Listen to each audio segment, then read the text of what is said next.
ఈరోజు వేణుస్వామి గారితో మాట్లాడడానికి వచ్చేసాను. ఫస్ట్ నుంచి వేణుస్వామి గోల్డెన్ స్పూనేనా? పేదవాడిగా పుట్టడం మన 10 ఏళ్ల ముందు వాట్ ఈజ్ వేణుస్వామి అంటే? ఫస్ట్ బ్రాహ్మిన్ ఇండియాలో సెల్ ఫోన్ పెట్టినటువంటి వ్యక్తిగా ఆ రోజు ఇన్కమింగ్ ₹8.40. సో సినిమా ఇండస్ట్రీలో నేను ఎప్పటి నుండో ఉన్నా. సినిమా గురించి ఎందుకు వేణుస్వామి గారు ఇంత మంచిగా మాట్లాడి ఈ సినిమా హిట్ అవ్వదు, ఆ సినిమా ఫట్ అయిపోతుంది? ప్రభాస్ గారిది యోగి సినిమా నేనే పూజ చేసిన. సెలబ్రిటీలతో సమానంగా సెలబ్రిటీ స్టేటస్ కాదు, నన్ను వెర్రినా కొడుకే అనుకుంటారు. ఇప్పుడు నన్ను ఇన్నిసార్లు చూసినావు నువ్వు, ఎక్కడైనా నాలో సెలబ్రిటీ అనేటువంటి అహం కానీ బిల్డప్ కానీ నీకు అనిపించిందా? ఫస్ట్కు కుంభమేళాల పూసలు అమ్ముకునే అమ్మాయిని తీసుకొచ్చి ఇవాళ ఫ్లైట్లు ఎక్కించి ఎక్కడెక్కడనో తిప్పుతున్నారు. అమితాబ్ బచ్చన్ చేసే షో కోన్ బరేగా కరోడుపతిలో ఎవరైతే కోట్ల రూపాయలు సంపాదించారో వాళ్ళందరూ రోడ్డు మీద ఉన్నారు. ఇప్పుడు నా దగ్గరికి కాల్ గర్ల్స్ వస్తారు. అల్లు అర్జున్, రేవంత్ రెడ్డి వాళ్ళే జైలుకు పోయిండు. అస్సలు వేణుస్వామి భయపడు. డార్లింగ్ ప్రభాస్, నేను యుద్ధం చేయాలనుకోవట్లేదు, యుద్ధం చేస్తే బతాయి. వేణుస్వామి గారు రీసెంట్ గా అమ్మగారు చనిపోయారు, కాలం చేశారు. ఈయన చెప్తారా ఆవిడ గుర్తు చేసుకోవాలి? ఇక నా గురించి వచ్చినటువంటి వీడియోలు అవి ఎందుకంటే పాతకాల మనుషులు కదా. రెండోది ఏమవుతుందంటే ఆమెకు ఫోన్లు చేసి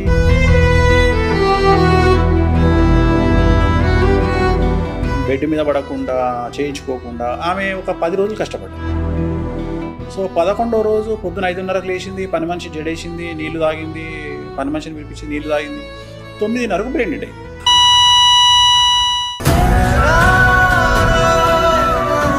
అందరికీ నమస్కారం, నేను మీ యాంకర్ సువర్ణ. ఈరోజు నాతో పాటు ఒక స్పెషల్ గెస్ట్ ఉన్నారు. బేసిక్ గా ప్రతి గెస్ట్ కి ఒక ఇంట్రడక్షన్ ఉంటుంది. ఈయన కనిపిస్తే ఇంట్రడక్షన్ అవసరం లేదు, ఈయన ఎక్కడుంటే అక్కడ ట్రెండింగ్ లో ఉంటారనమాట. కానీ ట్రెండింగ్ లో ఉన్న ఎంత ట్రోలింగ్ అయినా కూడా ఆయన ఇంటర్వ్యూస్ చూస్తూ ఉంటారు. సెలబ్రిటీకి ఉన్నటువంటి స్టేటస్ ఆయనకు ఉంది అని చెప్పడంలో ఎటువంటి అతిశయోక్తి లేదు. సో ఈ ఉగాది స్పెషల్ కింద నేను వేణుస్వామి గారితో మాట్లాడడానికి వచ్చేసాను. ఆయనతో మాట్లాడదాం. నమస్కారం వేణుస్వామి గారు. నమస్తే తల్లి, ఓం నమో వెంకటేశాయ. చాలా మంది ఏంటంటే సెలబ్రిటీలతో సమానంగా చూస్తూ ఉంటారు మిమ్మల్ని. చాలా తక్కువ మందికి ఆ స్టార్డమ్ కూడా వస్తూ ఉంటుంది. ఫస్ట్ ఆఫ్ ఆల్ ఎలా అనిపిస్తుంది చెప్పండి? పెద్ద ఏముంటదమ్మా, మనం చెప్పేది మనం చెప్తాం. ఆ సెలబ్రిటీ స్టేటస్ లో అవన్నీ నేను దేన్ని అన్నమయ్య సినిమాల అన్నమయ్య చెప్తాడు, 2 భార్యలు వచ్చి నగలు, చీరలు, పట్టు చీరలు అన్ని తీసుకొని అవి కౌంట్ చేసుకుంటుంటారు ఓ దగ్గర కూర్చొని. అప్పుడు అంటాడు ఇవేమీ శాశ్వతం కావు కావు కావు కావు అంటాడు. సో ఎంత సెలబ్రిటీ స్టేటస్ పెరిగితే అంత రిస్క్ వస్తుంది, అంత సమస్యలు వస్తాయి. ఎట్లా అయిపోతుంది అంటే జ్యోతిష్యంలో ఇవాళ నెంబర్ 1 పొజిషన్లో నేనున్నా, ఎవరు అవునన్నా కాదన్నా. నేను చెప్పిన దాన్ని విమర్శించాలి అంటే ఒక జ్యోతిష్యుడే విమర్శించాలి. కానీ ఎంత దిగజారిపోయింది అంటే జ్యోతిష్యంలో ఓనమాలు తెలియని వాడు, నవగ్రహాలు ఎలా ఉంటాయో తెలియని వాడు, 12 రాసులు ఏంటివి, సో 108 పాదాలు ఏంటివి, నక్షత్రాలు ఏంటివి, భావాలు ఏంటివి, ఫలాలు ఏంటివి తెలియని వాడు కూడా వేణుస్వామి ఏదైనా చెప్పంగానే వేణుస్వామి ఏం చేస్తున్నాడు, వేణుస్వామి ఎందుకు చెప్తున్నాడు అని విమర్శిస్తాడు. మనకు సింపుల్ లాజిక్ అమ్మ, మానసికంగా డిస్టర్బ్ అయినటువంటి ఒక వ్యక్తిని సాధ్యమైనంత వరకు కొండ ప్రాంతాలకు తీసుకువెళ్ళమని చెప్పి డాక్టర్లు చెప్తారు. ఊటీ తీసుకెళ్ళండి, కొడైకెనాల్ తీసుకెళ్ళండి అని విన్నావు కదా. సినిమాలలో కూడా చూపిస్తారు. సూపర్ స్టార్ కృష్ణ గారి సినిమాలో శ్రీదేవికి హెల్త్ బాగా లేకపోతే మానసికంగా తీసుకెళ్తే వెన్నెలైనా చీకటైనా అని ఒక సాంగ్ ఉంటుంది. అంటే దాని అర్థం ఏంటంటే వెన్నెలకు దగ్గరగా ఉంటే చంద్రుడి తేజస్సు వాళ్ళ మీద పడడం వల్ల మానసికంగా వాళ్ళు స్ట్రాంగ్ అవుతారు అని. అలాగే చంద్రుడి యొక్క తేడా వల్ల, అమావాస్య పౌర్ణిమ వల్ల సముద్రంలో ఆటుపోట్లు వస్తాయి అని మనం తెలుసుకున్నాం. సో అట్లనే ఎలాగైతే సముద్రము ప్రపంచవ్యాప్తంగా 70-75% వాటర్ ఉంటుంది, మిగిలింది భూమి ఉంటుందో, అలాగే మన శరీరంలో కూడా వాటర్ కంటెంట్ అనేటువంటిది ఉంటుంది, మిగతాదంతా ఎముకలు, గూళ్ళు అని మనం అనుకున్నాం. సో నవగ్రహాలు కమాండ్ చేస్తున్నప్పుడు వాటి గురించి మాట్లాడినప్పుడు జనాలు మనల్ని రిస్ట్రిక్ట్ చేస్తున్నారే అనే బాధ ఈ మధ్యన చాలా తీవ్రంగా ఉంది. ఎందుకంటే ఒక కెమెరామెన్ గురించి ఉదాహరణ, ఇప్పుడు ఆ బాబు కెమెరా పెట్టి అక్కడ ఏదో చూస్తున్నాడు, నాకు అదేందో తెలియదు. నేను ఆయన దగ్గరికి పోయి ఏందయ్యా అని నేను అంటే, నువ్వు ఇట్లెందుకు పెట్టినావు కెమెరా అంటే, నన్ను వెర్రినా కొడుకే అనుకుంటారు. ఎందుకంటే కెమెరా గురించి నాకు ఏం తెలియనప్పుడు నేను ఆ పిల్లవాడి జోలికి ఎందుకు పోవాలి, దాంట్లో వేలెందుకు పెట్టాలి? ఈ మైక్ ఉంది, ఈ మైక్ గురించి నాకు ఏం తెలియదు నిజంగానే. ఇది నేను ఇందాక ఏమడిగినా, దీనికి ఏమైనా మైక్ పెడతారా అని అడిగిన. అంటే దీని సబ్జెక్ట్ నాకు తెలియదు. నాకు సబ్జెక్టు తెలియనప్పుడు తెలుసుకునే ప్రయత్నం చేయాలి.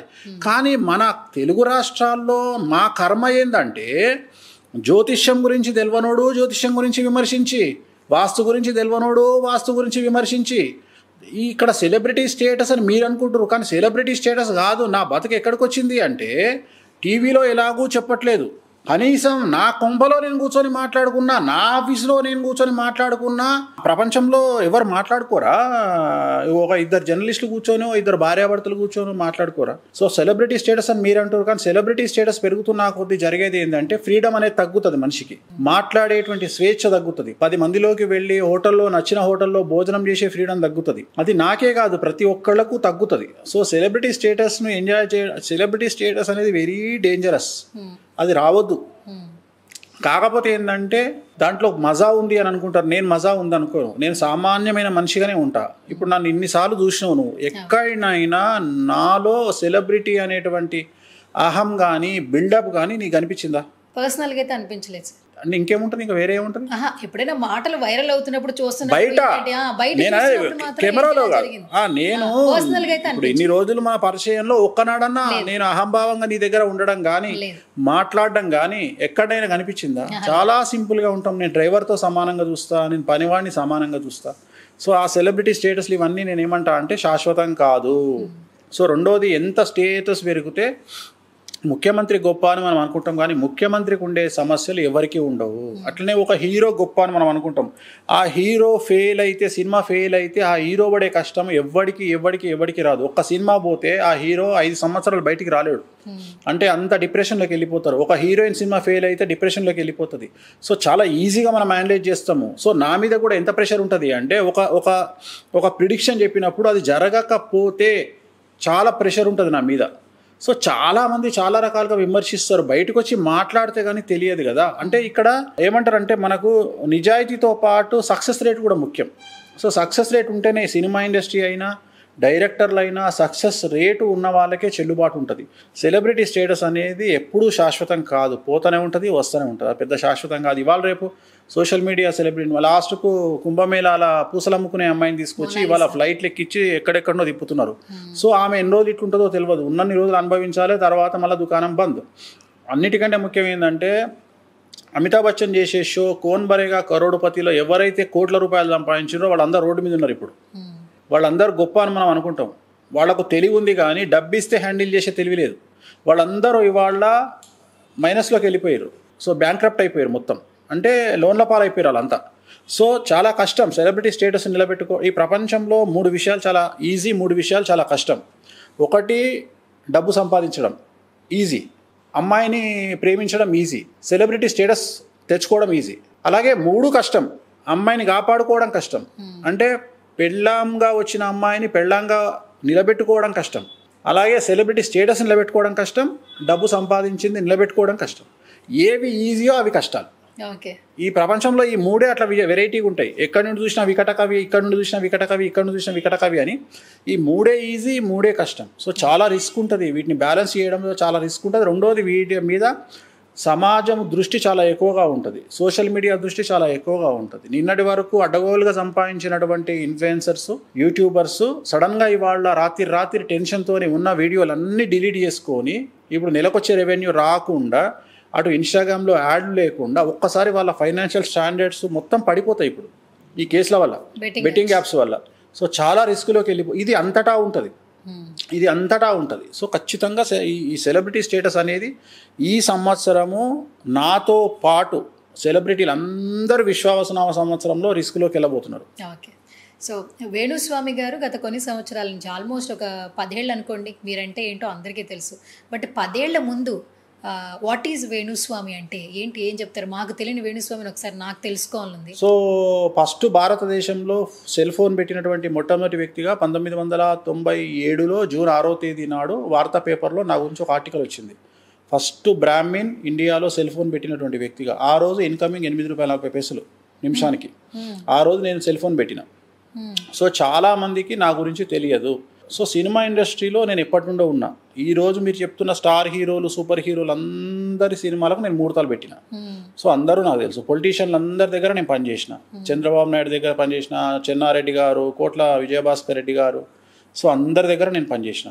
సో అందరికీ పూజలు చేసిన. సో చాలామంది దగ్గర పనిచేసి 2004 తర్వాత మెల్లిగా జ్యోతిష్యం వైపు టర్న్ అయ్యి, సో ఇప్పుడు ప్రజెంట్ జ్యోతిష్యాన్ని ఒక్కటే కాకుండా నాకు ఇతర వ్యాపారాలు ఏవో చేసుకుంటుంటా. సో మొత్తం మీద జ్యోతిష్యం అనేది నా కొద్దిగా మనం సమాజంలో పేరు తీసుకురావాలనే ఉద్దేశంతో కష్టపడి రిస్క్ తీసుకొని ప్రతిరోజు ఎవరితో ఒకటితో దొబ్బులు తింటూ, ఎవరినో ఒకటితోని కాంట్రవర్సీలు ఫేస్ చేస్తూ, కారణం లేకున్నా ఆంధ్రప్రదేశ్ రాజకీయాల్లో ఏం చేంజ్ వచ్చినా, తెలుగు సినిమా ఇండస్ట్రీలో ఏ సమస్యలు వచ్చినా వేణుస్వామిని అడ్డం పెట్టి పైకి లేపంగానే వేణుస్వామి సబ్జెక్టులకు వస్తాడు, ఆ సమస్య పక్కకి వెళ్ళిపోతుంది. అంటే ఉదాహరణ, ఇప్పుడు ఎవరో ఒక హీరోయిన్కు సంబంధించిన భార్యాభర్తల ఇష్యూ రాగానే వేణుస్వామి ఇష్యూని పైకి లేపితే ఆ వాళ్ళ లొల్లి పక్కకు పోతుంది. అట్లనే ఇప్పుడు సినిమా ఇండస్ట్రీకి ఏదో సమస్య వచ్చింది అనగానే వేణుస్వామి ఇష్యూ పైకి లేపితే ఏదో వేణుస్వామిని పైకి లేపంగానే ఈ పక్కకి వెళ్ళిపోతుంది. అట్లనే ఇంకేదో సమస్య వచ్చింది రాజకీయంగా, వేణుస్వామిని పక్కకు లేపుదాం, ఏమైపోయినా అంటే మన హీరో విలన్ కొట్టుకొని కామెడియన్ మీద పడ్డట్టు ఉంది నా పరిస్థితి. సో అట్లా. సో ఓకే, జాతకం will decide, time will decide, ఎవరు ఏంది అనేది టైం విల్ డిసైడ్. సో మనం చెప్పిన ప్రిడిక్షన్స్ జరిగినప్పుడు సమాజంలో ఆటోమేటిక్గా చేంజెస్ వస్తాయి. ఎన్ని విమర్శలైనా కొట్టుకుపోతాయి. సో సహజం అది. ఇప్పుడు అల్లు అర్జున్ ఎంత విమర్శించినా ఇవాళ అల్లు అర్జున్ పుష్ప 2కు 2,000 కోట్లు కలెక్షన్ తీసుకుంది. సో చాలామంది సినిమాకు ముందు విమర్శించినారు, నన్ను కూడా విమర్శించారు. అల్లు అర్జున్ హీరో, మంచి హీరో ఉంది, రాజయోగం ఉంది అంటే ఇదా రాజయోగం అని చెప్పి నన్ను విమర్శిస్తూ పోస్టులు పెట్టారు. ఇవాళ అల్లు అర్జున్ తోపు అని చెప్పి జనాలకు అర్థమైంది. సో ఎవడో విమర్శించిండు అని నేను మాట్లాడను. నేను ఓన్లీ సబ్జెక్టు పరంగానే మాట్లాడతాను. నాకు విమర్శలు ఇవన్నీ నేను పట్టించుకోను. నేను కుండలి ఏం చెప్తే అది మాట్లాడతా. జరగనియండి, జరగకపోనియండి. నాకు 13-14 సంవత్సరాలు ఉన్నప్పుడు నేను సినిమా ఇండస్ట్రీలోకి వచ్చిన. 14 సంవత్సరాలప్పుడే సినిమా ఇండస్ట్రీలో ఒక సినిమా ముహూర్తం పెట్టిన. సో చాలా రోజులు నడుస్తుంది. సో కాకపోతే ఈ జనరేషన్లో ఎలా ఉంటుందంటే కొత్త వాళ్ళు పాత వాళ్ళని గుర్తుపట్టారు. సో అట్లనే నడుస్తుంటుంది. చిన్నప్పటి నుంచి ఫస్ట్ నుంచి వేణుస్వామి గోల్డెన్ స్పూనేనా? అస్సలు లేదు. నేను బాగా నమ్మే సిద్ధాంతాల్లో ఒకటి ఏంటంటే, పేదవాడిగా పుట్టడం మన తప్పు కాదు, కానీ పేదవాడిగా చచ్చిపోవడం మన తప్పు. ఇది నమ్మినటువంటి సిద్ధాంతం. చాలా చాలా నమ్మిన నేను. రిస్క్ తీసుకుంటే డబ్బు సంపాదించడం చాలా ఈజీ. రిస్క్ తీసుకోవాలి. రిస్క్ తీసుకుంటేనే సక్సెస్. ఈ భయపడము, జైలు అనగానే భయపడము, గొడవలు అనగానే భయపడము, కాంట్రవర్సీస్ అంటే భయపడము క్వశ్చన్ లేదు. అస్సలు వేణుస్వామి భయపడు. చిన్నప్పటి నుండి భయం లేదు. చిన్నప్పటి నుండి భయం లేదు. రెండోది ఏంటంటే, తెలంగాణ ప్రాంతంలో కొద్దిగా మాకు ఆరగెన్సీ ఎక్కువ. అంటే తెలంగాణలో కొద్దిగా different kind of life style ఉంటుంది. సో మరీ ముఖ్యంగా హైదరాబాద్కు దగ్గర ఉండడము, చాలా తొందరగా హైదరాబాద్కు రావడం వల్ల నాకు హైదరాబాద్ లైఫ్ స్టైల్ చాలా తొందరగా అలవాటైంది. నేను 90లో హైదరాబాద్కు వచ్చిన. అంటే 87లో మా ఫాదర్ చనిపోయినారు. 90లో హైదరాబాద్కి వచ్చిన. 90 అంటే నేను ఇంచుమించు 14 ఏళ్ళప్పుడు హైదరాబాద్కి వచ్చిన. సో హైదరాబాద్కి వచ్చినప్పటి నుండి ఈ కల్చర్ అలవాటైపోయింది. పాత బస్తీ కానీ ఇదంతా అలవాటైపోయి ఏమైపోయిందంటే ఎక్స్ట్రీమ్గా నాకు అలవాటైపోయి రఫ్ అండ్ టఫ్గా తయారైన నేను. రెండోది ఏంటంటే, కొంతమంది రౌడీ షీటర్లు హైదరాబాద్లో పేరున్న వాళ్ళు నాకు బాగా, మా నాన్నగారికి చాలా భక్తులు ఉండే. ఉదాహరణ ముక్కా నరసింహరావు గారు అని సికింద్రాబాద్లో పెద్ద రౌడీ షీటర్. ఆయన మా నాన్నగారికి వీరభక్తుడు. సో అట్లా ఆయన దగ్గరికి వెళ్ళడము, ఏదైనా పని ఉంటే కూర్చోవడం, వెళ్ళి అంకుల్ అంటూ చిన్నపిల్లని కాబట్టి కూర్చోవడము, అట్లా వాళ్ళతో తిరిగినప్పుడు ఏమైపోయిందంటే కొద్దిగా మనకు కూడా తెలియకుండా లోపల ఒక ధైర్యం అనేది ఏర్పడ్డది, వీళ్ళంతా నా వెనకాతల ఉన్నారు అని. సో ఆ ధైర్యం వల్ల ముందుకు వచ్చి అట్లా ఏదో ఒక rough and tough situation. So ఈ భయాలు ఇదేం లేదు. అంటే ఏదైనా జరుగుతుందేమో అనే ప్యానిక్ అవ్వడము, ఏదైనా ఎదుర్కొందాం లైఫ్లో, ఇంత చూసినాము, అంతేగాని వాడేదో బెదిరియంగానే ఉచ్చబోసుకుందాం ఇట్లాంటి ఆలోచనలు ఏం లేదు. పోతే జైలుకు పోతాము, ఏమైతే మహా అంటే ఈ కలియుగంలో మహా చేస్తే జైల్లో పెడతారు. నేనైతే ఒకటే నమ్మిన, అల్లు అర్జున్ కంటే నేను తోపు కాదు, రేవంత్ రెడ్డి కంటే నేను తోపు కాదు, చంద్రబాబు నాయుడు కంటే నేను తోపు కాదు, అందరికంటే అమిత్ షా కంటే నేను తోపు కాదు. వాళ్ళే జైలుకు పోయిండ్రు, నేనెంత ఆఫ్టర్ ఆల్ కానీ కోన్కిస్క కానీ. సో జైలుకు పోవడం అనేది పెద్ద విషయం కాదు. ఏదో సంచలనం ఎవడో ఒకటి రాస్తే ఒకవేళ అది కూడా అయితే దానికి కూడా సిద్ధమే, పోయి కూర్చుంటాం. దాని పెద్ద విషయం ఏముంది, 2 రోజులు అయితే బెయిల్ వస్తుంది. సో అన్నిటికీ ప్రిపేర్ అయ్యి అంత సింపుల్గా తీసుకునే వ్యక్తిత్వం. అంతేగాని ఏదో కొంపలు మునిగినాయి అంతే తప్ప పెద్ద ఎక్స్ట్రీమ్ ఆలోచన చేసి భయపడి ఏదో అయిపోతుంది సవ్వాలి లేదా. భయపడేది వేణుస్వామి బ్లడ్లో లేదు. కాకపోతే ఏంటంటే ఒక వయసు వస్తున్నప్పుడు ఎందుకులే కాంట్రవర్సీస్ అని ఆలోచిస్తాం. ఇప్పుడు చాలా సందర్భాల్లో మనల్ని ట్రిగ్గర్ చేసే వాళ్ళు ఉంటారు. ప్రతి ఒక్కడిని మనం కూడా గెలుకుతూ వెళ్ళలేం. ప్రతి ఒక్కడిని మనం కూడా విచ్చలవిడిగా గెలుతూ ఇప్పుడు కొట్లాడుకుంటూ వెళ్ళిపోతే కష్టం అవుతుంది. మన లైఫ్ స్టైల్ దెబ్బతింటుంది. నాకు సర్కిల్ ఉంది, నా దగ్గరికి క్లయింట్లు వస్తారు, నా దగ్గరికి కాల్ గర్ల్స్ క్లయింట్లు వస్తారు, నా దగ్గరికి రౌడీ షీటర్ క్లయింట్లు వస్తారు, నా దగ్గరికి మాఫియా క్లయింట్లు వస్తారు, నా దగ్గరికి అన్ని రకాల క్లయింట్లు ఉన్నారు. నాకు పెద్ద లెవెల్ డాన్లు కూడా నా క్లయింట్లే. బోలో పండిట్జీ క్యాచ్ అయ్యే అంటారు, బోలో గురూజీ క్యాచ్ అయ్యే అంటారు. అంత మాత్రం నేను వాడను కదా. మీరు ప్రతిసారి ఒక మాట మాట్లాడుతుంటారు వేణుస్వామి గారు, జాతకంలో యోగం ఉండాలి, ఏం అనుభవించాలన్నా అంటారు. ఫస్ట్ ఆఫ్ ఆల్ మీరు చాలా మందికి జాతకాలు చూస్తూ ఉన్నారు. మీ జాతకం ఎప్పుడన్నా మీరు చూసుకున్నారా? ఎప్పుడు చూసుకుంటా. ఏ ప్రాబ్లం వచ్చినా ప్రతి సంవత్సరం ఎలా ఉంది అనేది చూసుకుంటా, దానికి తగ్గ రెమెడీస్ చేసుకుంటా. ఖచ్చితంగా రెమెడీస్ ప్రతి సందర్భంలో. ఇక్కడ సక్సెస్ రేట్ చూస్తామమ్మా. సక్సెస్ రేట్ అంటే నేనైనా, డాక్టర్ అయినా, సైన్స్ అయినా, ఎవరైనా సక్సెస్ రేట్ చూస్తాం. ఉదాహరణ, నేను చెప్పే ప్రిడిక్షన్స్లో ఒక 100 చెప్తే ఒక 10 జరగకపోవచ్చు, కానీ నా సక్సెస్ రేట్ 90. నేను ఇప్పుడు కూడా చెప్తున్నా, ఇప్పుడు కూడా నీ ద్వారా మైక్ ద్వారా ఏం చెప్తున్నా, ఈ వీడియో చూస్తున్న వాళ్ళు, ఇంటర్వ్యూ చూస్తున్న వాళ్ళకు చెప్పేది ఒకటే. ఫస్ట్ నన్ను విమర్శించడానికి చాలా కష్టపడి కొంతమంది వీడియోలు పెడుతున్నారు. ఫస్ట్ అవి చూడండి. ఫస్ట్ నన్ను ఎక్కే వాళ్ళ వీడియోలు చూడండి, నన్ను తిట్టే వాళ్ళ వీడియోలు చూడండి, నన్ను విమర్శించే వాళ్ళ వీడియోలు చూడండి. చూసి మీకు నా మీద నమ్మకం కలిగిన తర్వాత నా వీడియోలు చూసి నా దగ్గరికి రండి, లేదంటే వేరే జ్యోతిష్కుల దగ్గరికి వెళ్ళండి. అంత కాన్ఫిడెంట్గా ఉన్నా నేను. ఎందుకంటే నా సక్సెస్ రేట్ అనేది 90% పైన ఉంటుంది.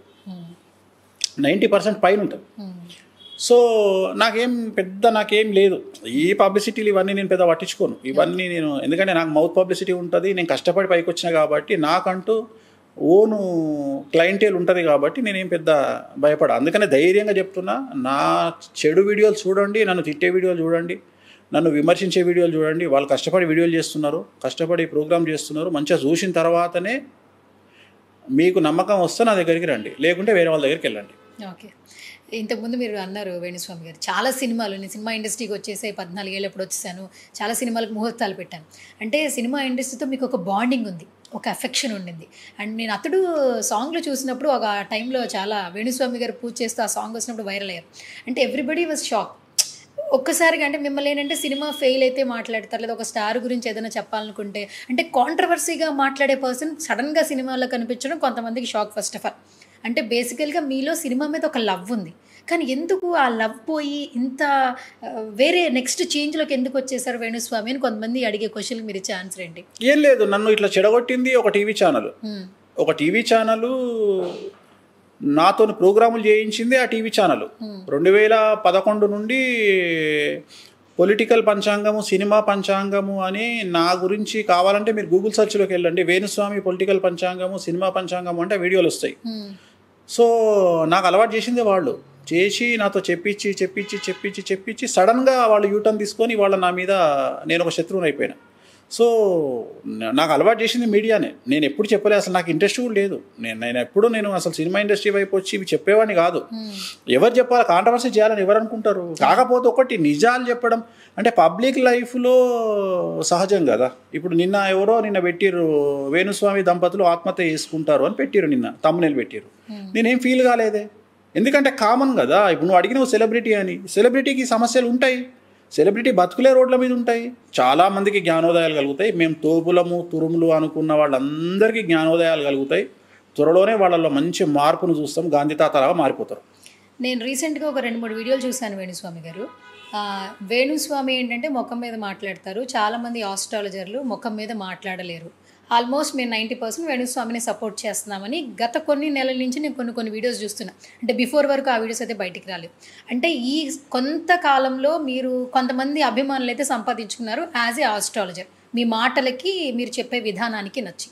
అట్లాగే తెలుగు ఫిల్మ్ ఇండస్ట్రీలో ఒక సినిమా బయటకు వస్తుందంటే ఆ హీరోకి చాలామంది ఫ్యాన్స్ వచ్చేస్తున్నారు.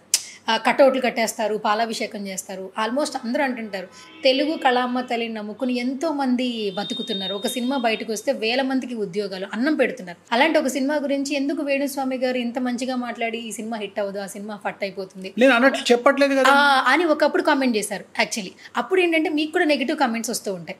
ఇంట్లో వాళ్ళు కానీ, వీణా గారు చూసినా, మీ అమ్మాయి చూసినా కూడా ఏంటంటే ఒక రకమైన నెగిటివిటీ అంటే మనకు తెలియకుండా కొంత నెగిటివిటీ యాడ్ అయిపోతుంది. ఎప్పుడైనా అనుకున్నారా నా టార్గెట్ ఒక హీరో కాదు, నా టార్గెట్ ఒక సినిమా కాదు, కానీ నేను కొంచెం నెగిటివ్ వేలో వెళ్ళిపోతున్నాను, మిమ్మల్ని మీరు ఎప్పుడైనా ఒక ప్రశ్నించుకున్న సందర్భం వచ్చింది? ఏం లేదు, నేను చెప్పేది ఏంటంటే జ్యోతిష్యం ఏం చెప్తుందో నేను అది మాట్లాడతా.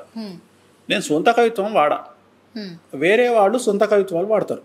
నాకు వేరే వాళ్ళకు తేడా ఏంది అంటే, నేను ఇంకొక విషయం ఏం చెప్తా అంటే, ఇప్పుడు క్యాన్సర్, నేను త్రివిక్రమ్ శ్రీనివాస్ను కాదు డైలాగులు రాయడానికి. త్రివిక్రమ్ శ్రీనివాస్ జులై సినిమాలో అల్లు అర్జున్తో ఒక డైలాగ్ చెప్పిస్తాడు, ధైర్యం క్యాన్సర్ ఉన్నోని బతికిస్తుంది, అల్సరు ధైర్యం లేని చంపేస్తుంది అని. అది డైలాగ్ వరకే పరిమితం. క్యాన్సర్ వస్తే తెలుస్తుంది, కింద కూసాలు కదిలిపోతాయి. క్యాన్సర్ అనే నా దగ్గర క్యాన్సర్ పేషెంట్లు వస్తారు జాతకం చూపించుకోవడానికి. వాళ్ళల్లో ఉండే ఫియర్ ఏందో వాటితో మాట్లాడితే తెలుస్తుంది. సినిమా డైలాగ్లో మస్తు చెప్తాము. సో చాలా చాలా ధైర్యం కావాలి దేనికైనా కానీ చెప్పడానికి. సో నేను నెగిటివ్ గురించి ఎందుకు మాట్లాడుతున్నా అంటే, మీరు తెలుసుకొని సమస్యల నుండి బయటపడమని చెప్తున్నా కానీ మీరు నాశనం అయిపోమని నేను ఎందుకు కోరుకుంటా? అసలు పురోహితుడు అంటే నేను బ్రాహ్మణుడి, అల్టిమేట్గా పురోహితాన్ని కోరుకునేవాడు పురోహితుడు కదా. నేను ఎందుకు ఒక వ్యక్తి నాశనాన్ని కోరుకుంటా? ప్రతి విషయం జరిగే వరకు ఆగాలి కదా. ఇప్పుడు ఒకప్పుడు ఎయిడ్స్ వస్తే 2 ఏళ్ళలో చచ్చిపోయేటోళ్ళు, ఇవాళ ఎయిడ్స్ వస్తే మగవాళ్ళు అయితే 15 ఏళ్ళకి చచ్చిపోతున్నారు, ఆడవాళ్ళు అయితే 30 ఏళ్ళు బతుకుతున్నారు. ఎందుకు? ఆడవాళ్ళకు రీసైక్లింగ్ అవుతుంది కాబట్టి బ్లడ్ బతుకుతున్నారు. సో అట్లనే పాపం పండాలి అంటే, నేను చెప్పింది జరగాలి అంటే ఇట్ విల్ టేక్ టైం. నేను చెప్పిన 5 నిమిషాలకే చచ్చిపోడు కదా మనిషి, నేను చెప్పిన 5 నిమిషాలకే యాక్సిడెంట్ కాదు కదా, నేను 5 నిమిషాలకే సంచలనాలు జరిగాయి కదా. నేను చెప్పిన టైం కోసం యూ విల్ వెయిట్ చేసిన తర్వాత వేణుస్వామి జ్యోతిష్యానికి పనికొస్తాడా పనికిరాడా, సో వేణుస్వామిని విమర్శించిన వాళ్ళందరి పరిస్థితి ఏంది అనేది టైం విల్ డిసైడ్. అమ్మవారు కామాఖ్య అమ్మవారు will decide, Venkateswara Swamy will decide. Okay, అయితే వేణుస్వామి గారు మంచి చక్కటి పాయింట్ చెప్పారు. యాక్చువల్లీ ఒక బాగా సమస్యలో ఉన్న ఒక వ్యక్తి హాస్పిటల్ చుట్టూ తిరిగేశాడు, ఎంతమంది డాక్టర్స్ ఉన్నా కూడా అతని రోగం అయితే నయం అవ్వట్లేదు, తను ఖచ్చితంగా ఒక 2-3 నెలల్లో చనిపోతాడు. అలాంటి పర్సన్స్కి జాతకం జ్యోతిష్యం ఉపయోగపడుతుందా? శాస్త్రంలో ఏమైనా మార్పు వస్తుందా? ఒక 3 నుండి 4 సంవత్సరాల వరకు ఎక్స్టెండ్ చేయొచ్చు లైఫ్ను. ఈయన 2 నెలల్లో చనిపోతాడని చెప్పిన డాక్టర్లు మీరు 3 నెలల వరకు తను బతుకుతాడని చెప్పగలుగుతున్నారు. శాస్త్రంలో అలా ఉంది అంటే జ్యోతిష్యానికి అంత ప్రాముఖ్యత ఉందంటారా? దాన్ని అపమృత్యు గండం అంటారు. ఎయిమ్స్లో ఎయిమ్స్ నుండి ఒక 50 కిలోమీటర్ల దూరంలో కావాలని ఏం చేశారంటే, ఒక 50 పేషెంట్ల మీద ఒక రీసెర్చ్ జరిగింది. సో మృత్యుంజయ హోమాన్ని నిర్వహించారు 40 రోజులు. వీళ్ళందరూ కూడా 6 నెలల్లో చనిపోయేవాళ్ళు. వాళ్ళందరినీ తీసుకొని వాళ్ళ గోత్రనామాలు తీసుకొని వాళ్ళకు దగ్గరగా ఈ ప్రోగ్రామ్ నిర్వహించారు. కావాలంటే మీరు యూట్యూబ్లో సెర్చ్ గూగుల్లో సెర్చ్ చేయండి, అబద్ధమేం కాదు ఇది. వాళ్ళందరిలో వాళ్ళు అనుకున్న స్థాయి మీద కంటే ఇంకొక 5 ఏళ్ళు వాళ్ళు ఎక్స్టెండ్ అయ్యేటువంటి అవకాశాలు వాళ్ళకు ఉన్నాయి. ఇప్పుడు జరిగింది, రిజల్ట్ వచ్చింది. సో ఇది జరుగుతుంది. ఇది అట్లనే నా దగ్గర ఉన్న క్లయింట్లలో చాలామంది క్లయింట్లు ప్రోస్టేట్ క్యాన్సర్తో వచ్చినటువంటి వాళ్ళు విఐపీలు, అలాగే క్యాన్సర్తో వచ్చిన విఐపీలు, చాలామంది పూజలు జరిగిన తర్వాత బ్రతికిన సందర్భాలు ఉన్నాయి. సో వాళ్ళందరూ ఎక్స్టెండ్ లైఫ్ బ్రతికిన సందర్భాలు ఉన్నాయి, ఇంకా బ్రతుకుతున్న సందర్భాలు కూడా ఉన్నాయి. సో మిరాకిల్ జరుగుతాయి. కాకపోతే మనం ఏం చేస్తున్నాము అనేది క్వశ్చన్. ఇక్కడ మనము అవతలి వ్యక్తి దగ్గర తీసుకునే డబ్బులు మనము మన నెల మెయింటెనెన్స్కి తీసుకుంటున్నామా, లేకపోతే వాడి బ్రతుకు తెరువు కోసం వాడిని బ్రతికించడానికి తీసుకుంటున్నామా అనేది క్వశ్చన్. ఓకే. సో ఇక్కడ మన జీతము, లేకపోతే మన పెట్టుబడి, లేకపోతే మన స్వార్థం కోసం మనం వాడుకుంటామా డబ్బులు అనేది కాదు.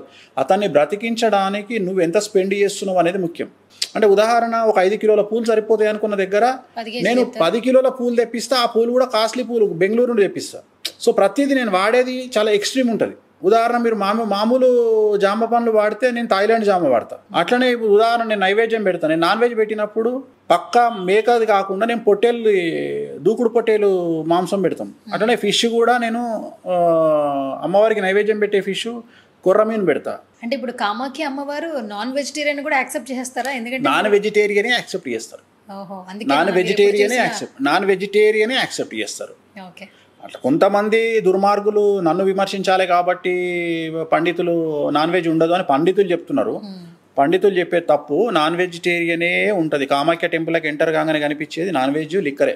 ఎందుకంటే చాలా మంది ఏమంటుంటారు సార్, ఒక రోజు ఒక పండగ వచ్చింది అనుకోండి, ఆ రోజు చక్కగా స్నానం చేసి నాన్ వెజ్ తినకూడదు దేవుడిని. ఇప్పుడు శ్రీకాళహస్తి వెళ్ళాము, ఆ రోజు చాలా మంచిగా ఉండాలి, నాన్ వెజ్ తినకూడదు అంటుంటారు. అంటే అది దేవుడికి మనం అంటే దేశకాలమాన పరిస్థితులు. ఉదాహరణ దసరా వచ్చింది, తెలంగాణలో ప్రతి ఇంట్లో మటన్ ఉంటుంది. దసరా ఎవరికి ప్రతీక? అమ్మవారికి ప్రతీక. తెలంగాణలో బోనాలు అని వస్తాయి, తెలుసు కదా.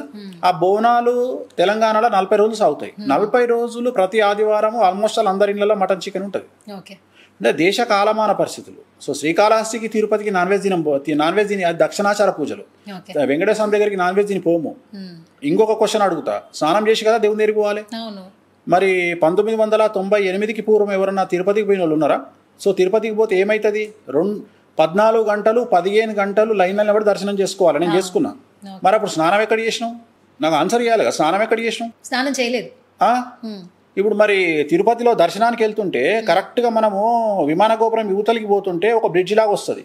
ఆ బ్రిడ్జ్ యువతల లెఫ్ట్ సైడ్ లెట్రిన్ ఉంటుంది. మరి లెట్రిన్ పోయినోడు డైరెక్ట్ దర్శనానికి పోవచ్చా? స్నానం చేసి పోవాలి కదా. అంటే ఇక్కడ అంతఃశుద్ధి, బాహ్య శుద్ధి కంటే అంతఃశుద్ధి ముఖ్యము. వెంకటేశ్వర స్వామి వారిని దర్శనం చేసుకునే కష్టం అనుకున్నప్పుడు నువ్వు ఆయన దగ్గరికి స్నానం చేసి పోయినావా, స్నానం చేయకుండా పోయినావా, ఇవన్నీ ఆయన ఆలోచించాడు. సో అక్కడ దక్షిణాచారం. సో అదే వామాచారం. ఇప్పుడు ఉదాహరణ కాశీకి పోయినా, ఎప్పుడన్నా కాశీకి పోతే కాలభైరవం దగ్గర బంగు ఎక్కిస్తారు, తర్వాత మందు ఎక్కిస్తారు, లిక్కర్ పోస్తారు. అక్కడ మన ఓంకారేశ్వర్ కాలభైరేశ్వర స్వామి టెంపుల్లో కూడా నీకు మందు ఎక్కిస్తారు, డైరెక్ట్గా మందు పోస్తారు.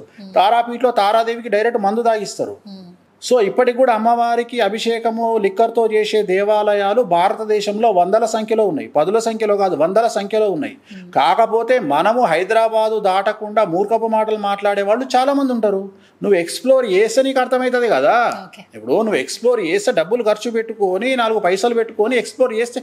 రెండవది, ఈ విషయంలో దేవుణ్ణి నమ్మేవాడికి దేవుడితో పని, దేవుడిని నమ్మని వాడికి దేవుడితో పని ఉంది. ఇప్పుడు దేవుడిని నమ్మనోడు దేవుని దగ్గరికి పోతాడా? పోడు. వాడు కూడా ఇలా విమర్శిస్తాడు. వాడు వాస్తవంగా నాస్తికుడు.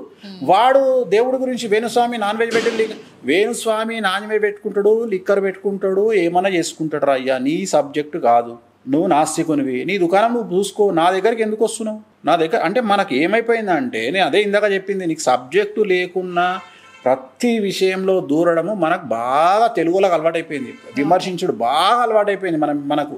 అది అలవాటు దేవుడే మారుస్తాడు. ఓకే. సో వేణుస్వామి గారు రీసెంట్గా అమ్మగారు చనిపోయారు, కాలం చేశారు. ఇంతకు ముందు వరకు వీడియోలు మీ దాంట్లోనూ వాణి గారి ఇన్స్టాలో చూస్తూ ఉండేవాడు. అంటే కొన్ని సంవత్సరాల నుంచి ఏంటంటే మన ఇంట్లో వాళ్ళతో ఉన్నటువంటి అనుబంధం ఎప్పటికీ, తల్లితో ఒక కొడుకుకు ఉన్నటువంటి అనుబంధం ఎప్పటికీ ఉంటుంటుంది. కానీ ఒక్కసారిగా వాళ్ళు మనకు దూరం అయినప్పుడు బాధపడుతూ ఉంటాం. సో అమ్మగారు కాలం చేసినప్పుడు ఈయన చెప్తారా, ఆవిడ గుర్తు చేసుకోవాలి, లేదా మీ అమ్మాయి ఇంకొంచెం పెరిగే వరకు కూడా ఉండాలని ఖచ్చితంగా అందరికీ ఉంటుంది. అయితే జాతకరీత్యా ఆమె జాతకంలో ఉండింది. మార్చి వరకు పోతుంది అనుకున్నాను నేను, ఈ నెల పోతుంది అనుకున్నా. కానీ ఏమైందంటే ఇక నా గురించి వచ్చినటువంటి వీడియోలు అవి, ఎందుకంటే పాతకాల మనుషులు కదా. రెండోది ఏమవుతుందంటే, ఆమెకు ఫోన్లు చేసి, ఇప్పుడు వాళ్ళ చెల్లెళ్ళు ఉన్నారు, వాళ్ళ చెల్లెలు ఫోన్ చేసి, అక్క వాడి గురించి టీవీలో వస్తుంది, అట్లా చెప్తుర్రే ఇట్లా చెప్తుర్రే, అదంటనే ఇదంటనే అనే వరకు పెద్ద మనుషులు కదా, కొద్దిగా ఎఫెక్ట్ అవుతారు. కొద్దిగా ఎఫెక్ట్ అయ్యింది. అంటే నేను చెప్పినా, నీకు తెలుసు కదమ్మా నా గురించి, ఎందుకు టెన్షన్ పడుతున్నావే నువ్వు, టెన్షన్ పడ, ప్రశాంతంగా ఉండు నువ్వు అన్నా. కానీ ఏదో టెన్షన్ ఉండే. సరేలే, నా జాతకరీత్యా కూడా ఆమెకు, నా జాతకంలో ఆవిడకు గండం ఉంది. సో అప్పటికే 2016లో ఉంటే నేను పూజలు తిరునాళ్ళ తీసుకెళ్ళి పూజ చేయించడం అన్నీ అయిపోయినాయి. కానీ ఇక ఒకటి సంతోషం ఏంటంటే, చేయించుకోకుండా పోవడం అనేది పెద్ద గాడ్ గిఫ్ట్ ఈ జనరేషన్లో. పెద్ద మనుషులు బెడ్ మీద పడకుండా చేయించుకోకుండా ఆమె ఒక 10 రోజులు కష్టపడ్డారు. సో 11వ రోజు పొద్దున 5:30కు లేచింది, పని మనిషి జడేసింది, నీళ్లు తాగింది, పని మనిషిని పిలిపించి నీళ్లు తాగింది. 9:30కు బ్రెయిన్ డెడ్ అయింది. ఛాన్స్ కూడా ఇవ్వలే. సో నేను బాధపడితే ఏం బాధపడ్డా అంటే, కనీసం నాకు మెడికల్గా నన్ను ట్రీట్మెంట్ చేయించే అవకాశం ఉండే. నాకు మా కర్మ. విచిత్రమైన విషయం ఏంటంటే, మా నాన్నగారు చనిపోయినప్పుడు అపోలో హాస్పిటల్ అండర్ కన్స్ట్రక్షన్. నేను అపోలో హాస్పిటల్లో ఆడుకున్నా. అపోలో హాస్పిటల్లోనే ప్రాణ స్నేహితులు అనే సినిమా, మురళీమోహన్ కృష్ణరాజు గారి సినిమా ముహూర్తం చేసిన. అప్పటికి అండర్ కన్స్ట్రక్షన్ గోయింగ్. సో అప్పుడు అపోలో హాస్పిటల్ కనుక ఓపెన్ అయ్యి ఉంటే మా నాన్న బతికేవాడు. ఎందుకంటే 87 అంటే అప్పుడు మెడికల్ ఇంత లేదు, 1987లో ఇంత లేదు మెడికల్ ఫీల్డ్. సో అప్పుడు అపోలో హాస్పిటల్ అండర్ కన్స్ట్రక్షన్లో ఉండి మా నాన్నకు అప్పుడు మెడికల్ అందుబాటులో లేకుండా చనిపోయింది. ఇప్పుడు ఈమెనేమో నాకు అవకాశం ఇవ్వకుండా చనిపోయింది. అంటే అట్లీస్ట్ హాస్పిటల్ తీసుకుపోయినాక ట్రై చేసి చనిపోతే అరే అనుకుంటాం, కానీ కనీసం హాస్పిటల్కు తీసుకెళ్లే అవకాశం కూడా ఇవ్వలేదు. అంటే 10 నిమిషాల ముందు వరకు కూడా హ్యాపీగా మాట్లాడిన మనిషి సడన్గా బ్రెయిన్ డెడ్ అయ్యి చనిపోయింది. చాలా సడన్గా బ్రెయిన్ డెడ్ అయింది.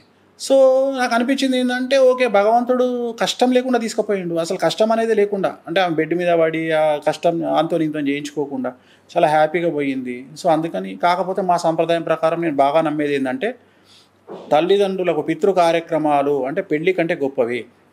పితృ కార్యక్రమాలు అంటే దినవారాలు కానీ, దహనం కానీ, ఇవన్నీ మాసికాలు కానీ, సంవత్సరికం కానీ, పెళ్ళి కంటే చాలా గొప్ప కార్యాలు ఇవన్నీ పితృకార్యాలు. సో అందుకని చాలా గ్రాండ్గా 12 రోజుల వరకు చాలా గొప్పగా చేసినాం కార్యక్రమాలు. అంత పందులను పిలిచి చాలా గొప్పగా చేసినాం. ఇప్పటికి కూడా మాసికాలు కానీ, ఊనమాసికం కానీ, ప్రతిదీ పక్షం కానీ అన్నీ రెగ్యులర్గా శాస్త్ర ప్రామాణికంగా పర్ఫెక్ట్గా చేస్తాం. సో అంతే, అంతకంటే ఏముంది. అమ్మగారు ఆల్మోస్ట్ కొన్ని వినడం వల్ల ఇలా అయిందని అంటున్నారు. మీ అమ్మ ఏమన్నా చెప్తుందా, డాడీ నువ్వు ఇంత మంచిగా ఉంటావు, నలుగురికి ఏదో సేవ చేయాలనే ఉంటావు, హెల్ప్ చేస్తావు, బట్ ఆన్ కెమెరా మీరు మాట్లాడే మాటలకి మీరు పర్సనల్గా తెలిసిన పర్సన్స్ ఖచ్చితంగా వేరియేషన్ ఉంటుంది. మీ వెనకాల ఒక 10 మంది 15 మంది ఉంటారు మేబీ మీ కింద పనిచేసేవాళ్ళు, కానీ నా కింద పనిచేసే వాళ్ళు అంటే చూడరు. మీరు కావచ్చు, వాణి గారు కావచ్చు. ఈవెన్ ఆమె ఇన్స్టాగ్రామ్ ఓపెన్ చేస్తే ఇంట్లో ఆవిడ వంట మనిషితో కాఫీ తాగే విధానం కూడా ఇంట్లో పెట్టుకుని వాళ్ళ అవసరాలు తీర్చుకుంటూ ప్రతిదీ గిఫ్ట్స్ ఇస్తూ, వేణుస్వామి దగ్గరికి ఇంటర్వ్యూకి వెళ్తేనే అందరికి ఒక వెంకటేశ్వర స్వామి ఫోటో ఇస్తాడరా అని చెప్పి అందరూ అంటుంటారు. బేసికల్గా యాజ్ ఎ పర్సన్ చాలా లైక్ చేస్తాం వేణుగారు. బట్ ఏంటంటే కొన్ని టాపిక్స్, ఇప్పుడు ప్రభాస్ గారే ఉన్నారు, నేను చాలా లైక్ చేస్తాను, అందరికీ డార్లింగ్ ప్రభాస్ అంటే అందరికీ చాలా ఇష్టం. కానీ ఏదైనా ఒక టాపిక్ వచ్చినప్పుడు వెంటనే గుండెల్లో గుబులు వచ్చేస్తుంది. అంటే మీ మీద ఉన్న ఇష్టం కూడా అటువైపు వెళ్ళిపోయి ఏమన్నా నెగిటివ్ వచ్చేస్తుందేమో అన్న ఫీలింగ్ వచ్చేస్తుంది. అవునమ్మా, ఇప్పుడు నేను ఒక వ్యక్తి గురించి మాట్లాడినప్పుడు అది నిజమా కాదా అనేది సంఘటన జరిగిన తర్వాత కదా తెలుస్తుంది. అవునా? సో అది ప్రేమగా మారే అవకాశం కూడా ఉంది కదా. మీరు త్వరగా మా డార్లింగ్ మీద ప్రేమ ఎప్పుడు చూపిస్తారని మేము చూస్తున్నాం. నేను చూపిస్తూనే ఉన్నా కదా. చూపిస్తారా? నేను ఇప్పుడు లాస్ట్ 4 ఇంటర్వ్యూలలో నేను సంతోషంగా పెళ్లి చేసుకోవాలనే ఇంట్రెస్టే ఉంది కదా నాకు. ప్రభాస్ గారు ఎప్పుడు పెళ్లి చేసుకుంటారా అని ఆలోచించే వాళ్ళలో నేను ఒక్కడమ్మా. ప్రభాస్ గారిది యోగి సినిమా నేనే పూజ చేసిన. నా క్వశ్చన్ ఏది యాక్చువల్లీ, చాలా సినిమాలు పూజలు చేశారు కదా, ఎప్పుడు ప్రభాస్ గారిని లైవ్ లో చూసారా? యోగి సినిమా చేశారు. యోగి సినిమా చూసిన తర్వాత శంఖం సినిమాకే ఏదో ఆయన ఒకటి దీనికి వచ్చిర్రు. పర్సనల్ చూడడం ఏంటమ్మా, నా సీతాఫలాలన్నీ ఆయనకు పంపిస్తే, సీతాఫలాలు మా ఫామ్ హౌస్లో పండే సీతాఫలాలన్నీ ప్రభాస్ గారికి పంపిస్తాము. ప్లస్ ప్రభాస్ గారి కళ్ళద్దాలంటే నాకు ఇష్టము. రెండోది, ఇంత అడావిడి జరుగుతుంటే ప్రభాస్ గారు నాకు ఇచ్చిన మోటివేషన్ ఏంటి అంటే, darling any publicity is good publicity అని చెప్పారు. ఇప్పుడు నేను అనే పాయింట్ ఏంటంటే, సినిమా హీరోల పేరు మీద ఫ్యాన్స్ కొట్టుకుంటారు కానీ హీరోలు కొట్టుకోరు కదా. సో ప్రభాస్ గారికి నాకు ఉన్నటువంటి రిలేషను మంచి రిలేషను. సో ఇక్కడ జనాలు అర్థం చేసుకునే విధానం వేరు. నేను అదే చెప్తున్నా, నేను అన్నింటినీ బయటికి పెట్టలేను. నా దగ్గరకు వచ్చే సెలబ్రిటీలు అందరి గురించి నేను బయటికి చెప్పలేను. అంటే బయట వస్తున్న ఆడియో కాల్స్ కావచ్చు, ఇవన్నీ మాట్లాడుతుంటే ఏంటంటే ఏది జరుగుతుంది, ఏం మాట్లాడుతుందో తెలియదు, కొంత నెగిటివిటీ. ఇప్పుడు నేను అనేది ఏంటంటే తల్లి, ఆడియో అనేది మనం స్వేచ్ఛగా మాట్లాడుకునేది నా ప్రైవసీ అమ్మ. నేను నా బెడ్రూమ్లోనో, నా బాత్రూంలోనో, నా రూమ్లోనో మాట్లాడుకునే దాన్ని కూడా నువ్వు దాన్ని వాడుతున్నావు అంటే అది నీ విచక్షణకే వదిలేస్తా. నేను అనే పాయింట్ ఏంటంటే, ఇప్పుడు నా దగ్గర 190 మంది ఇన్ఫర్మేషన్ నా దగ్గర ఉంటుంది. రెండోది, నేను నా ఆఫీస్లో కూర్చుంటే నా దగ్గరికి బ్యూరోక్రాట్లు వస్తారు, జర్నలిస్టులు వస్తారు, ఐపీఎస్లు వస్తారు, మీడియా ఛానల్ అధిపతులు వస్తారు, యాంకర్లు వస్తారు, స్టింగర్లు వస్తారు. అర్థమైందా? స్టింగర్లు వస్తారు. సో ఆ స్టింగర్లలో ప్రాణాలకు తెగిడ్చే స్టింగర్లు కూడా ఉంటారు నా దగ్గరకు వస్తారు, చేయించుకుంటారు. సో చాలామంది వస్తారు. నా దగ్గర ఉన్న ఇన్ఫర్మేషను కంటిన్యూగా సెన్సేషన్ కావాలి అంటే మన తెలుగు ఛానల్స్ అన్నిటికీ ఫీడ్ ఇచ్చిన ఒక 2 సంవత్సరాలు అయిపోతుంది, ఇంకా ఉంటుంది నా దగ్గర. నేను ఒకవేళ సంచలనాలు ఇవ్వాలంటే నేను టీవీ ఛానల్ అధిపతుల గురించి సంచలనాలు ఇస్తా, టీవీ న్యూస్ రీడర్ల గురించి సంచలనాలు ఇస్తా. సో చాట్ల దగ్గర నుండి నా దగ్గర ఉంటాయి. చాట్ ఉంటుంది కదా, చాట్ హిస్టరీ కూడా ఉంటుంది, వాట్సాప్ చాట్. ఎందుకంటే నేను ఎవరి దగ్గరికి పోను, నా దగ్గరికి వచ్చినోడే నాకే చెప్పుకుంటాడు, సార్ మిమ్మల్ని వాడు తిడుతుండు కదా, వానికి సంబంధించిన సీక్రెట్ నా దగ్గర ఉంది, మీరు తీసుకోండి అంటాడు. నాకు ఏం పని అమ్మా, నేనన్నా గంగలవాడు సావు నువ్వు వాడు, నాకెందుకు రా అయ్యా ఇవన్నీ నాదే. నేను పొద్దుగాలు లేస్తే నా జాతకాలు, నా లొల్లి, నా పెన్నాంకు టైం ఇవ్వాలి, నా బిడ్డకు టైం ఇవ్వాలి, మిగిలితే ఇంకా స్విమ్మింగ్ చేసుకోవాలి. నాకు స్విమ్మింగ్ అంటే పిచ్చి, ఇంకా అంతకంటే ఏముండదు. పోతా స్విమ్మింగ్ చేసుకుంటా. నాకు ఇప్పుడు నేను యుద్ధం చేయాలనుకోవట్లేదు, యుద్ధం చేస్తే బద్దలు భాషింగాలు అవుతాయి. నేను వద్దనుకుంటున్నా. నేను నా తరపున నేను కూల్, నా పనేదో నేను చేసుకుంటున్నా. ఇంకోటి నేను అవతల వ్యక్తులను శత్రువులుగా నేను భావించా. ఎందుకంటే పొద్దున్న లేస్తానని 100 మంది తిడతారు. ఇప్పుడు ఈ వీడియోలో కూడా ఇంటర్వ్యూలో వాడు ఎవడో పందినా కొడుక మళ్ళీ వచ్చి రవ్వంటాడు నన్ను. ఇప్పుడు నేను మన ఇంటికి పోవాలన్నా? నేను అనేది ఏంటంటే ఇవన్నీ నాకు వద్దు. నేను నా ఫ్యామిలీతోని, నా పెళ్ళాంతోని, నా టూర్లు, నా ఎంజాయ్, పుట్టినందుకు 2 జీవితాలు అనుభవించి చచ్చిపోతా. నా కాన్సెప్ట్ అది. ఒకసారి రాజా సార్కి ఆల్ ది బెస్ట్ చెప్పండి సార్. మా డార్లింగ్ మీ నోటితో వినాలంది. డార్లింగ్ ప్రభాస్ రాజా సార్కి ఆల్ ది బెస్ట్. సెప్టెంబర్లో ప్రజెంట్ అయితే సెప్టెంబర్లో డేట్ ఇస్తున్నారు. సో సెప్టెంబర్లో రాజా సార్ రిలీజ్ సూపర్ హిట్ కావాలి డార్లింగ్. సో నేను కూడా హ్యాపీగా ఫీల్ అవుతా. త్వరలో కలిసి ఒక వీడియో పెడతా. డార్లింగ్ ఒక గిఫ్ట్ ఇస్తా అన్నాడు నాకు. ఆ గిఫ్ట్ ఇస్తే ఆ గిఫ్ట్ తీసుకొని వీడియో పెడతా. మొత్తానికి మాకు కూడా చాలా హ్యాపీగా ఉంది విషెస్ చెప్పినందుకు. అండ్ మీరు చాలా ఈ ఇంటర్వ్యూలో చాలా ఓపెన్ అయ్యారని నాకు కూడా అనిపిస్తుంది. నేను చాలా హ్యాపీ ఫీల్ అవుతున్నాను యాక్చువల్లీ. బయట చూసేదానికి ఇప్పుడు మాట్లాడేదానికి చాలా తేడా ఉంది. అందరు అట్లనే అనుకుంటారు తల్లి. ఇక్కడికి వచ్చేవరకే అట్లా అనుకుంటారు. ఇక్కడికి వచ్చినాక అందరికి అర్థమవుతుంది. రెండోది నీకు వ్యక్తిగతంగా నేను తెలుసు. ఇక ఇప్పుడు నా ప్రొఫెషన్ తల్లి, ప్రొఫెషన్గా చూడాలి అంతే. ఇక దానికి ఏముంది, ఇక మనం తప్పు పడితే ఇక ఎవరు. ఓకే. సో చివరిగా ఆస్ట్రాలజీలు అందరిలో కూడా మీరే ఫస్ట్ అనుకుంటా రేంజ్ రోవర్ కారు వాడుతున్న పర్సన్. అండ్ మీ మెయింటెనెన్స్ కూడా అంత హైగా ఉంటుంది. అంటే ప్రతిదీ బ్రాండెడ్ వాడుతూ ఉంటారు. మీ బట్టలు కూడా మీ బట్టలు ఎల్లో ఎక్కువ చూస్తుంటా. అంటే నేను బాగా పసుపు రంగుతో ఉన్నటువంటి అవి ఎక్కువ చూస్తుంటారు. కామాఖ్య అమ్మవారి దగ్గరికి వెళ్ళినప్పుడు ఎరుపు రంగులు, ఎరుపు, రాజశ్యామల, పసుపు, బగాళముఖి అంతకు ముందు ఎప్పుడు చూసినా కూడా అవే కనిపిస్తాయి. ఈ రంగులకి ఏమైనా ఉందా, అర్థం ఉందా, లేదా మీ జాతకం ప్రకారం వేసుకుంటారు? లేదు. పసుపు రంగు అనేది గురుబలం ఇస్తుంది. బగాళముఖి, రాజశ్యామల ఎరుపు రంగు. సో అట్లా అమ్మవారిని బట్టి నేను చేసే పూజలను బట్టి నేను డ్రెస్సులు వేసుకుంటా. ఎందుకంటే మా మీద చాలా ఎఫెక్ట్ ఉంటుంది. ఆ పూజలు చాలా పవర్ఫుల్ పూజలు. అవి చేసేటి ఆర్డినరీ పూజలు కాదు. అవి ఎవ్వరు చేయలేరు. వాటిని విమర్శించడం చాలా ఈజీ, చేయడం చాలా కష్టం. ఎందుకంటే బాగా రిస్క్తో కూడుకున్నది. ఖచ్చితంగా నాన్ వెజ్ లిక్కర్ లేకుండా పూజలు చేయలేము. సో ఖచ్చితంగా అవి చేయాలంటే కొన్ని నియమాలు ఉంటాయి. అందుకని ఆ బట్టలు వేసుకొని చేయాలి అవి. అందుకని వాటిని వాడుతాం. ఓం నమో వెంకటేశాయ.